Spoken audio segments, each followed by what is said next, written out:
Namastê. Olá pessoal, bem-vindos a mais um vídeo. Você talvez esteja aí achando engraçado ou até ridículo esse título, né? Telema Católica. Alguns talvez estejam pensando, só faltava essa agora do mestre Aleph, né? Comparar Telema com aquela coisa moralista, piegas, o rolê de velha, né? Que é a Igreja Católica. Bom, olhando dessa forma fica ridículo mesmo, né? Vou tentar esclarecer. Algum tempo atrás, uma das pessoas que seguia a minha página, não sei nem se segue ainda, fez um comentário. Tô achando muito interessante essa telema cristã que você tem abordado, quero ver onde isso aí vai parar. Achei interessante o termo, até pelo significado dele. Na verdade, os conceitos de telema, a palavra grega para vontade, né? Tanto vontade humana como divina, mas geralmente vontade divina. Eles estão dentro do cristianismo. Primeira vez que essa palavra aparece, que a gente tem registro, né, na literatura religiosa, ela aparece justamente na oração de Jesus, no Sermão da Montanha, a oração do Pai Nosso, né? Seja feita a tua vontade, telema, assim na terra como no céu. E aí tem uma longa história desta palavra e do significado cristão dela. Então você tem a profecia de Jeremias, capítulo 31, versículo 33. Deus dizendo ao povo de Israel: eu escreverei no seu coração a minha lei. Eu tirarei o coração de pedra, colocarei um coração de carne, diz através do profeta Ezequiel, e escreverei no coração de vocês a minha lei. Então você tem a literatura, até o próprio Crowley reconhece que sua abadia de Telema se inspirou na abadia de Telema da literatura de François Rabelais, que era monge, foi monge franciscano e depois foi monge beneditino ou agostiniano, não me lembro bem, mas ele era monge franciscano. Eu já falei algumas vezes sobre a era do Espírito Santo. Esse dia em que Deus prometia, né, escrever a lei dele no nosso coração, ela é um prenúncio da era do Espírito Santo, conforme anunciou Joaquim de Fiore. O esquema de eras de Joaquim de Fiore, ele também é um esquema triuno. Você tinha uma era do Pai, a era do Filho, que seria o aion cristão, e uma era do Espírito Santo. Acontece que no esquema de Joaquim de Fiore não havia uma forte oposição entre esses aions, e nem eles eram aions tese, antítese e síntese. Eles eram complementares e interpenetrados, inclusive. Você tinha elementos do aion do Filho no do Pai, do Espírito Santo no do Filho, assim por diante. Então, a história da vontade de Deus colocada no coração humano, conformada com o coração humano, ela é cristã e ela é católica. Além disso, você tem alguns outros elementos dentro da mitologia e da espiritualidade católica que são reproduzidos ou readaptados em Telema. Nuit, né, a deusa do espaço infinito, a deusa do céu noturno, você facilmente consegue fazer a comparação de Nuit com as imagens das Virgens Negras, principalmente Nossa Senhora Aparecida, né? Principalmente essa imagem brasileira com o manto estrelado, né? A criança coroada e conquistadora, que seria Horus, você também tem um exemplo dessa criança coroada e conquistadora nas imagens de Jesus menino. Por exemplo, o menino Jesus de Praga, que é uma criança que está com um manto real e uma coroa na cabeça. Você pensar no mito, na missa, você tem uma cerimônia em que este Deus, coroado e conquistador, por meio de um sacramento, por meio de um rito, ele alimenta pessoas que têm dentro delas o Espírito Santo. E o próprio Crowley comparou Hadith ao Espírito Santo. Então, pessoas que têm Espírito Santo / Hadith recebem a criança coroada e conquistadora, Jesus / Horus, né, e se tornam filhos da Virgem Negra, Nossa Senhora Maria barra Noite. Então você tem esses elementos, eles estão aí. Mas eu tenho feito muitas críticas à Telema, né? E aí a gente tem um elemento crucial aqui, e uma diferença crucial, que eu acredito seja a escatologia. O cristianismo é escatológico. O cristianismo prevê um fim dos tempos, né? Um desfecho da história, que não é um fim, tipo, acabou, subiu letrinhas e acabou o filme. Um desfecho, um culminar da história. Toda a história vai ser elevada e transfigurada. E Telema não tem esse viés escatológico. Uma outra crítica que eu tenho feito a Telema, e aqui ou pelo menos hoje, tá? Eu já fiz isso muito em vídeos, em textos, então o objetivo hoje não é demonizar Telema. É fazer uma análise da própria espiritualidade telêmica e da espiritualidade cristã. Eu vejo Telema reduzindo demais as aspirações espirituais, tanto para o ser humano individual, como para a humanidade como um todo. Por não ter uma escatologia, o que é que Telema tem? Telema tem o equinócio dos deuses. Então, o que o Crowley disse? Houve uma transição dos aions. O equinócio dos deuses é a derrocada do aion de Osíris, que ele associou tanto ao cristianismo como ao que ele chamava de os deuses escravos, né? o deus sacrificado, que teriam várias representações, né? E o aion da criança conquistadora, cujo principal lema, cuja principal revelação é: não existe Deus senão o homem. É óbvio que dentro da Kabbalah você percebe uma identidade entre Deus e o homem. Deus é o lugar, ele é o Hamakom, todas as coisas existem dentro de Deus. A alma do homem é da substância divina. Mas a ação de Geburah na criação faz com que Deus e o homem sejam sempre objetos separados. Embora do ponto de vista do homem, do ponto de vista de Deus, Deus enxerga apenas Ele mesmo. A Kabbalah ensina isso e nenhum outro místico judeu, cristão, muçulmano, né, do Islã, ensinou diferente. Do ponto de vista de Deus, tudo que existe é Ele. Do ponto de vista dos seres humanos, existe uma multiplicidade de inteligências e de consciências. Só que o conflito contra a idolatria que existe na Kabbalah é justamente o desejo de retratar Deus como realmente o infinito, realmente o transcendente, acima de todas as formas, acima de todas as aparências, acima de tudo aquilo que nós possamos chamar de divindade. Por isso que um cabalista realmente iluminado, ele pode prestar culto utilizando um objeto, como a Arca da Aliança, por exemplo, e não cometer idolatria. Porque o cabalista adquiriu a habilidade de enxergar unidade na multiplicidade e vice-versa. Quando Crowley identifica o homem com Deus de modo absoluto, ele está reduzindo as expectativas do infinito para o ser humano. Porque a única coisa que o homem pode experimentar de Deus é seu ponto de vista único e pessoal. Isso é uma redução catastrófica para a espiritualidade, e o resultado dessa redução tem sido visto aí. Espiritualidade não se leva a sério. Você vê um psicologismo ridículo na magia e uma espiritualidade autocentrada, egoísta, sem resultados práticos para quem se dizia cientista, né? Para Crowley, a sua versão de Telema era científica. Então a gente começa a ver aqui que existe uma Telema de Crowley e uma Telema cristã, realmente, uma Telema católica. E eu já identifiquei realmente Crowley com a besta. Já fiz isso em vários, né? Não uma besta, né? Embora ele fosse meio besta. Falando a besta do Apocalipse, Terion. Ele se identificava realmente com a besta. Ele tinha um entendimento literal disso, eu também tenho. E realmente ele era a besta do Apocalipse. E esta besta do Apocalipse, ela faz descer fogo do céu à terra à vista dos olhos dos homens. Que é uma referência à descida do Espírito Santo. Em Atos 2, ele desce como fogo. Então você percebe que a besta simula a descida da era do Espírito Santo, que é o que eu acredito que aconteceu.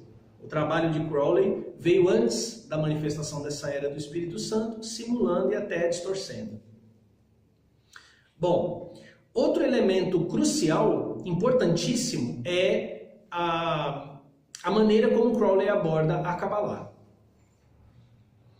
E aí, isso aqui talvez seja um pouco difícil de entender, mas é essencial compreender. O Crowley entendia que Keter, na árvore da vida, era Hadith, era o centro, era a estrela, né? Era o Kabs. E Tiferet era o Ku. Olha a maldade, hein? É K-H-U. Ku. É o famoso verso do livro da lei, de o liberal capítulo 1, verso 8. Né? O Kabs está no Ku, não o Ku no Kabs. Então ele dizia que o Ku, com K-H-U, era o espírito humano e que ele era uma espécie de casca, ele era o primeiro véu. E dentro deste espírito humano estava Keter, estava Hadith, estava o Kabs, a estrela, a luz íntima. Isso não foi uma coisa que começou com o Crowley, na verdade. Isso aí veio primeiro da Golden Dawn. A Golden Dawn, misturando o Kabbalah com o neoplatonismo, trouxe a ideia da cadeia do ser neoplatônica para dentro do sistema cabalístico, que é onde eu sempre falo que a gente tem que manter as coisas separadas.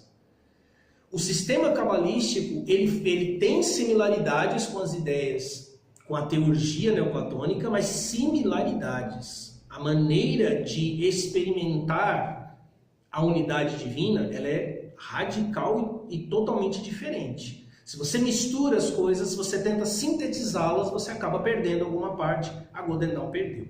Então eles olham o aspecto das sefirotes emocionais, que são de Resed a Yesod, e eles fizeram uma lambança danada. A Kabbalah mística da Dion Fortune também fez uma confusão desgraçada. Então eles simplesmente não entendem o significado de Yesod, Hod e Netzach. Eles cagam nessas sefirotes. Transformam Yesod no mundo astral psíquico, né? Fazem umas atribuições bizarras a Hod e Netzach, que são sefirotes difíceis de entender mesmo e que só podem ser entendidas juntas. Elas só podem ser compreendidas juntas, não vou explicar hoje. Mas então o que eu quero dizer é o seguinte: qual é a percepção de Crowley? Malhut é o corpo, é o veículo grosseiro. As sefirotes Yesod, Netzach e Hod, elas são os aspectos emocionais. Geburah, Resed e Tiferet, elas são a transição entre a alma, o Ku, né, com KHU, e o Kabs, que está além. Óbvio que desse ponto de vista, da árvore da vida como mapa da consciência, sendo que consciência é a consciência humana, é um covarde aquele que não tenta chegar a Keter, né? Porque que homem que vai evitar conhecer a si mesmo, né? Conhecer a si mesmo é adquirir sabedoria. O livro da lei diz, né? Olhai para esta luz e veja ela ser derramada sobre vós. E aí a gente tem a outra compreensão, como eu estou falando aqui sobre a ausência da escatologia telêmica, né? Acontece um equinócio dos deuses. Você pega o tarô de Thoth e você tem o arcano 20 como o arcano do Aion. No tarô de Marsella, ele é o juízo final. O arcano 21, ele é o mundo. Né? Você tem aquela mulher ladeada pelos 4 animais da visão de Ezequiel, no tarô de Marsella. E no tarô de Thoth, que é o tarô teoricamente revelado ao Crowley, né? E desenhado pela Frieda Harris, você tem a alma humana transfigurada. Você tem, ele é chamado universo, mas esse universo deve fazer você pensar que é o todo universo, é um universo pessoal, é o universo do iniciado, é a sua própria visão do universo. Crowley não era muito original, apesar de todo mundo achar que ele era. Nisso aí, na visão dele de Aions, você tem a filosofia de Hegel, né? Tese, antítese, síntese. Ele chegou a dizer que Horus era síntese. Essa coisa do você não poder apelar à razão, de você estar inevitavelmente trancafiado dentro da sua mente, meio de Kant. E essa identificação do homem com Deus vem de Feuerbach, a essência do cristianismo. Feuerbach disse isso. O homem, a aspiração do homem, que é Deus, é a aspiração da sua própria divindade. né? Então, Crowley sintetizou essas ideias, trouxe isso para dentro da magia, com um pezinho da Golden Dawn, e o que o Crowley tinha a oferecer para a humanidade era isso, é o seguinte: você pode depurar os seus veículos para que a luz do Kabs apareça, e é o que você consegue. E daqui a um tempo vai ter um outro equinócio dos deuses e o Aion de Horus vai cair, vai chegar o Aion de Maat. E o cristianismo, também a Kabbalah, tem uma proposta diferente, ele tem uma proposta de transmutação da natureza, transmutação do universo. Então o que está em curso é a transmutação. O que está em curso é a teoses, é a divinização do ser humano. É um retorno ao divino. Retorno ao divino, que eu tenho esta partícula divina dentro de mim, mas a totalidade do divino está fora de mim. A partícula divina anseia unir-se à totalidade. Ela não é a totalidade como é no sistema telêmico. E o Crowley entendia, e ele usou várias vezes essa expressão, que a grande obra era 0 igual a 2. O que ele queria dizer com isso? No It seria toda a existência, né? A deusa que fala no capítulo 1 do livro da lei. E aí no It diz que está dividida pela chance da reunião, que é o que o Crowley chamava de dissolução. Então você tem 0, no It é 0. Mas por que no It é 0? Porque você não pode acrescentar nem retirar nada no It, porque ela seria a totalidade. Inclusive, a partir desse ponto de vista, que o Ahad, Frater Ahad, achava que no It era o espaço disfarçado de infinito. Porque você tem uma infinidade do ponto de vista do indivíduo, mas ao mesmo tempo você tem um limite, há um limite, né? Então a ideia por trás da metafísica de Nuit é que Nuit é a totalidade, ela não pode conhecer nada fora de si mesma, porque conhecimento pressupõe o conhecedor e o objeto que é conhecido. Então ela meio que faz um jogo consigo mesma, ela produz uma ilusão, fazendo com que partes de si mesma, dela mesma, acreditem-se separados dela, que são as estrelas do sistema de Tellem. Essas estrelas, o Kabs, eles não estão separados, é apenas uma forma de reconhecer, de criar uma ilusão de sujeito-objeto. O Kabs entende isso, o Ku com KHU não entende isso, porque o Ku ele é o limite imaginário, igual o limite imaginário de um mapa, né? Se você sair andando de São Paulo para o Rio, você não vai encontrar um limite ali e vai mudar a cor, né? Cruzei a fronteira, mudou de cor, a grama é vermelha, você não vai encontrar isso. O Ku seria, o KHU, um limite imaginário entre mim e você, e no It. O Kabs, que é a estrela, ele continua numa identidade de não separatividade com o Nuit. Então, o 0, porque Nuit não pode acrescentar nem tirar nada de si mesma, nem conhecer nada fora de si mesma, produz uma outra equação que é um mais 1 menos 1, um positivo e um negativo. Então, Crowley dizia que a grande obra era mais 1 mais menos 1, voltaria a 0, que era chamado da dissolução. Então, o que seria acrescentado ao universo seria a experiência. Quando o Kabs experimenta, ele é Hadith. O Kabs experimentando, ele é Hadith. Então, nós temos uma ilusão de individualidade e nós acrescentamos a Nuit a experiência que ela não poderia ter se existisse sozinha. Então, não sei se deu para entender, é um pouco complexo, mas é também idiota. Em que sentido? Eu já li telemitas dizendo, isso aí resolve o problema da filosofia cristã, em que Deus, por que Deus, se é onipotente, onipresente, por que ele vai criar? Nuit quer experimentar, então ela cria. É a mesma ideia de Hegel. Hegel diz que o grande espírito está se experimentando num processo de síntese, de tese, antítese e síntese. Então não tem novidade, ele só criou uma linguagem mais embolada, misticoide, mas é a mesma coisa. A ideia, por que Deus cria, se ele é onipotente, onipresente, onisciente? As pessoas dizem, não, nem impossível Deus querer criar. Esse argumento é o mesmo que você chegar para mim e falar assim, olha, eu vi uma fonte e ela estava transbordando, logo ela está seca. Faz sentido? Uma fonte que está transbordando, ela está seca? Não pense em criação. O primeiro ato de Keter, na Kabbalah, ele é emanação. É a fonte que transborda. À medida que a essência da fonte se distancia da própria fonte, que é Keter, ela parece ser uma outra coisa. Ela se entende como outra coisa. Ela se oculta. Por isso que, diferente do sistema proposto em Telema, em que a vontade do homem e de Deus elas já são iguais, já são perfeitas, e o homem só tem que descobrir esta vontade, que qualquer experiência é positiva, porque mesmo as experiências ruins são experiências de Inuit, então você destrói com qualquer tipo de valor moral, francamente. Você tem, do outro lado, uma verdadeira alquimia. Dentro do cristianismo, na telema católica, a vontade de Deus está se mesclando ao do homem. A vontade que é feita no céu está sendo feita na terra à medida que a própria substância de Deus, que é o Espírito Santo, é derramada para o homem. Então você está tendo uma alquimia.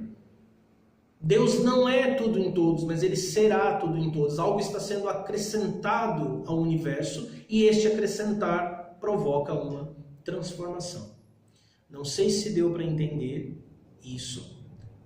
O cristianismo segue a visão da Kabbalah, em que a árvore da vida são emanações de Deus, que tem correspondência na alma humana, porque o homem é feito à imagem de Deus, mas eles não são a mesma coisa. O que eu ganho com isso? Eu ganho que Deus me transcende. E que porque Deus me transcende, Ele não é só um longo espaço como no It. Ele é um infinito de experiências que podem ser acrescentadas o tempo inteiro, porque os universos não são apenas pontos de vista limitados. Eles são realmente dimensões paralelas, onde muitos pontos de vista interagem para criar coisas cada vez mais novas. Então, uma telema católica, ela tem uma proposta muito mais ampla do que a telema de Aleister Crowley. Vou voltar nesse assunto no futuro. Se quiser informações sobre meus posts, sobre meus vídeos, inscreva-se nesse link que eu vou deixar aqui nos comentários no Facebook, tá? No YouTube eu não comento, eu apenas posto o vídeo lá. Então no Facebook tem um link, inscreva-se aí que você vai receber novidades sobre o Centro de Estudos Teoses, sobre vídeos e posts em primeira mão. Um abraço, obrigado.